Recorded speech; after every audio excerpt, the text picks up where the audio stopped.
అవుతుంటది.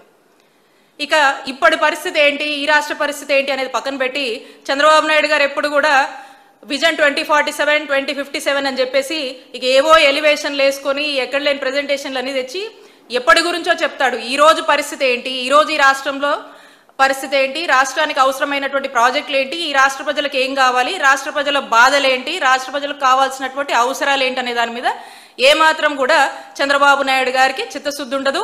చంద్రబాబు నాయుడు గారికి ఇవేవి కూడా అవసరం లేనటువంటి అంశాలు. ఎంతసేపు ప్రైవేటైజేషన్ లేదా ఇక ప్రొజెక్టెడ్ విజన్ గురించి వాటికి సంబంధించినటువంటి ఎలివేషన్ల గురించే ఆయన ఎంతసేపు కూడా ఫోకస్ చేస్తూ ముందుకు వెళ్ళటం మనం చూస్తూ ఉన్నాం. మేము అదే అడుగుతా ఉన్నాము.